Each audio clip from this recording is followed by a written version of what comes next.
O meu nome é Tiago Alão, venho representar a empresa Agitrão. Nós na Agitrão, só para vocês perceberem, somos uma empresa de automação industrial e conseguimos ter uma software house dentro da nossa própria empresa. O que é muito, muito positivo porque conseguimos trabalhar diretamente com quem faz o hardware.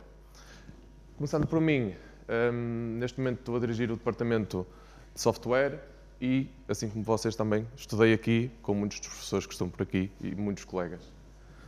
O caso que vos trago hoje é sobre software industrial. Nós só desenvolvemos software para a indústria e temos dois grandes softwares. Um, que é este que vos vou falar hoje, que é o software de gestão de laboratório, que permite controlar cortiça, neste caso, folhas de cortiça, e não só, a partir de agora. E temos outro que faz controle estatístico de processo, que é um mecanismo que teve inícios no Japão, que permite controlar o processo de fabrico de peças, independentemente do que for. Neste caso aqui, em concreto, como nós fazemos soluções industriais, nós temos que ter o foco de ter o software preparado para trabalhar 24 horas sobre 24 horas. As pessoas fazem turnos, por isso nós não podemos ter o mínimo risco, não podemos correr o mínimo risco de o software desligar, falhar, a infraestrutura desligar, etc. Por isso, este software foi desenvolvido em parceria com o maior grupo produtor de cortiça, que é o Grupo Amorim, na feira. E a partir daí desenvolvemos o produto e no momento do deploy nós começámos a ter este problema.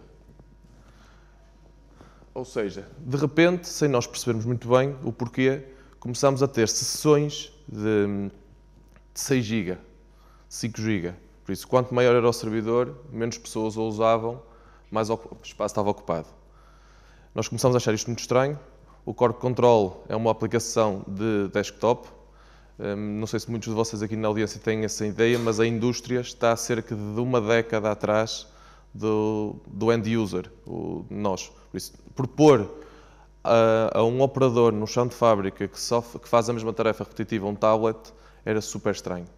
Então não foi possível usar aquilo que nós todos já usamos, como iOS, Android, Web. Então temos de dar um passo atrás e desenvolvemos a nossa aplicação baseada em web services, mas na versão desktop. Ao escolher o Java e ao fazer o deploy, nós começámos a notar que estas sessões estavam a acontecer. E começámos a não perceber muito bem porquê. E o problema disto tudo é que este deploy foi feito já para produtivo. Ou seja, nós, com os testes em parceria, não notámos nada de especial. O problema é que quando muitas pessoas começaram a entrar, começámos a ter este problema. E aqui estão 11 de 168 utilizadores que este programa vai ter. Por isso, isto é um problema muito, muito, muito crítico. Começámos a investigação com os colegas lá da empresa e o que é que nós começámos a notar? As configurações da própria JVM estavam trocadas. Normalmente na indústria não há abertura para a empresa que faz o software fazer a configuração, ou seja, nós só fazemos o deploy, nós não configuramos a infraestrutura, nós não configuramos a JVM. E quando começámos a tentar perceber se era problema de código ou o que era, demos logo primeiro com isto. Ou seja, isto diz aqui que nós, por sessão, podemos ter até 14 GB. Em 168 utilizadores era incomportável.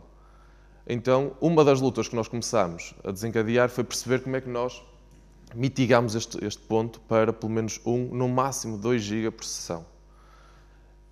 Importa dizer também que esta aplicação é complexa de si, tem muito cálculo no front-end, tem muito geração de relatórios na hora, por isso não é possível ter uma aplicação que flutue entre os 500 e 1 GB. Ele roça sempre 1,2 GB, 1,3 GB. Depois de notarmos isto, tentámos fazer configurações pela JVM, só que não conseguimos chegar a lado nenhum. Como é que nós conseguimos mitigar este problema?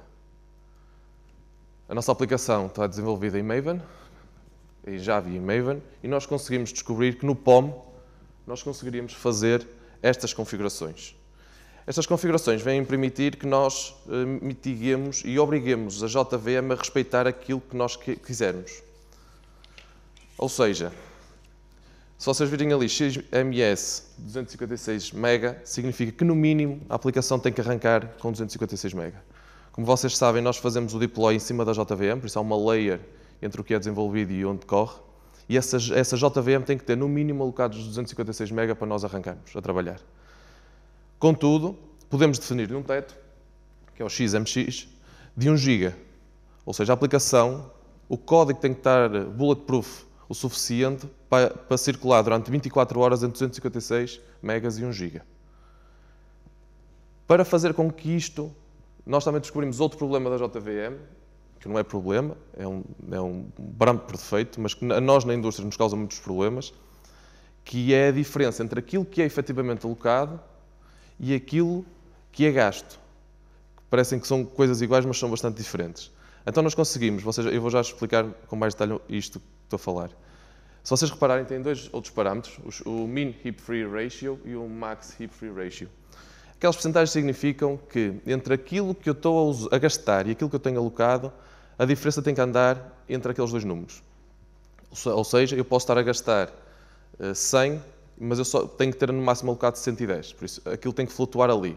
O que ainda torna a programação ainda mais exigente. Tem que ser mais bulletproof ainda. Esta foi a primeira e aqui conseguimos efetivamente uma grande recuperação no termos de memória. Só que tivemos que nos auxiliar de uma aplicação que se chama JProfiler para começarmos a perceber efetivamente o que é que acontecia dentro da nossa aplicação, porque a aplicação já ia em 90 mil linhas de código e era impossível dar com o problema. Se vocês repararem, tem ali 4 setas em baixo.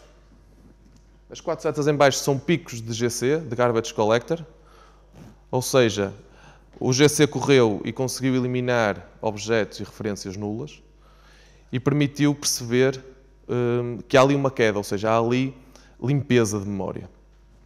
E a seta aqui em cima é o que efetivamente está alocado na máquina. Por isso, como vocês podem perceber, existe ali algo vazio que nós podemos retirar. Qual é o problema que nós também detectamos? É que não é por vocês correrem o Garbage Collector que a IP desce. O que é que isto significa? Se vocês levarem a memória a 1 GB, por muito que a reduzam para 200, ela não desce. Ou seja, continua a consumir recursos da máquina sem necessidade. Então, com as configurações que nós fizemos, juntando esta análise, nós conseguimos fazer com que finalmente a IP, que é aquela setinha, aquele ponto verde, começasse a descer, ou seja, realocasse memória física. E ainda assim tínhamos um gap deste tamanho. O que é que nós fizemos? Começámos então aí, através do JProfiler, que identifica os objetos que estão a ser usados, mas que não estão alocados, mas não estão a ser usados, e nós conseguimos fazer com que percebamos onde está o problema para começar a resolver. Ou seja, já tínhamos configurações, já tínhamos uma JVM ajustada àquilo que precisávamos, já tínhamos um problema identificado para ajudar a resolver, faltava efetivamente agora começar a resolvê-lo. E aqui a equipa deixa 4 dicas para quem tem que fazer desktop apps para esta solução. Primeiro, e parece relativamente simples, mas isto faz toda a diferença. O remove all versus o clear em métodos de Java. Parece que fazem a mesma coisa, mas não fazem. O remove all só remove objetos iguais a ele próprio. Okay? O clear remove todos. O todos significa baixar a memória. O remove all, não. Nem sempre ele dealoca objetos. O clear dealoca sempre. E como nestas aplicações que são industriais, nós temos muitas listas, então temos muitos observable lists espalhados por toda a aplicação. Por isso tivemos dezenas e dezenas de observable lists, onde tivemos que trocar a lógica, como vocês veem ali, isto é real, isto é um commit nosso. Nós tivemos que efetivamente percorrer muitos remove all e trocá-los para clear.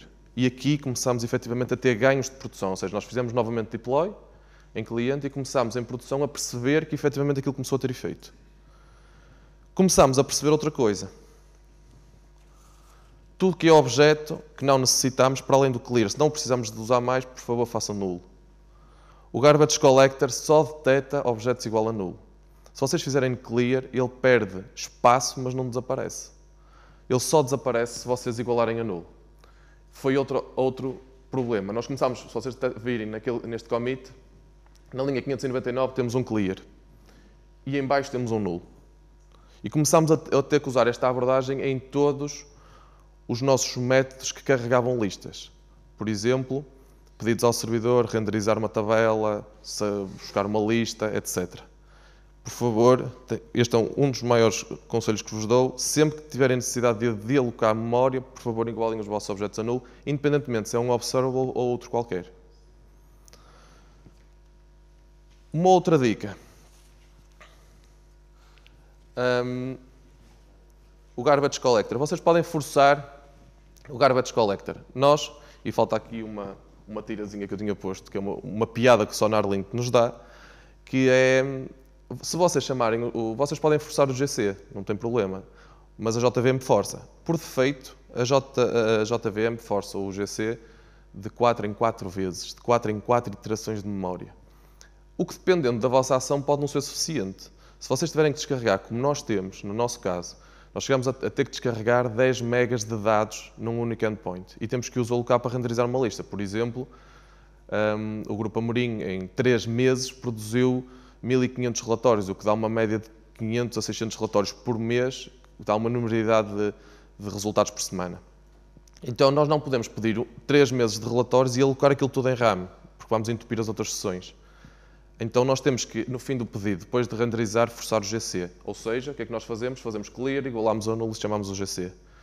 Aqui o SonarLint é engraçado porque dá um warning e avisa-nos para nós não sermos mais espertos que a GC, porque ele próprio vai chamar a GC. O problema é que nós não podemos esperar que ele chame a GC. Porque se nós tivermos 168 utilizadores a fazer um pedido ao servidor de 3 meses de relatórios, nós de repente entupimos a RAM toda outra vez. Por isso, isto também, muito cuidado. Uma outra dica ainda sobre este tópico. Se porventura vocês entupirem a memória, ou seja, atingem o tal 1 GB que estava configurado, passarem um bocadinho, que ele deixa sempre uma margem, por exemplo, 1,2, 1,1 GB, quando ele acha que vocês já passam o tempo extra, o GC é disparado consecutivamente e cola no CPU do servidor. Ou seja, por muitos cores que nós tivermos, se nós tivermos uma sessão que colou a RAM, ele dispara o GC e mais ninguém trabalha. 168 utilizadores que também deixam de trabalhar porque há um que está a tentar fazer a limpeza. E aí temos novamente outro leak e temos que perceber qual é. Um outro problema para quem faz desktop apps. Não é um problema para quem faz back-end em Java, mas é um problema para quem faz back-end, principalmente em JavaFX, que são outlets, conhecidos como outlets no mobile, que é o componente do UI, por exemplo, text fields, image views, qualquer coisa, e o mapeamento em controller. Não é por vocês fazerem um remove da vista do ecrã do utilizador, ou seja, entre aspas, de alocarem do visor, que ele desaparece da memória. Porquê? Por muito que vocês igualem a null todos os objetos, por muito que vocês façam o esforço de chamar o GC, tudo que é outlet, que está ligado a qualquer componente visual, não é dealocado. A partir do momento que é renderizado, não é dealocado. Nunca mais. Então aqui tem que haver um esforço da pessoa do front-end em trabalhar singletons, para garantir que a partir do momento que aloca que faz render àquele FXML, que o reaproveita e não o dealoca para o alocar outra vez. Porque senão ele aloca consecutivamente o mesmo controller do mesmo FXML. E isto criou-nos outro problema. Porquê? Porque quando nós fazíamos tabelas, a tabela era renderizada, por muito que fosse limpa, a tabela continuava. E então nós continuávamos a instanciar tabelas consecutivamente. E isso continuava a entupir a memória. Isto dito assim parece que foi descoberto em 8 dias, mas demorou quase um mês a tentar perceber isto tudo. O que é certo é que deu frutos e nós conseguimos chegar a isto.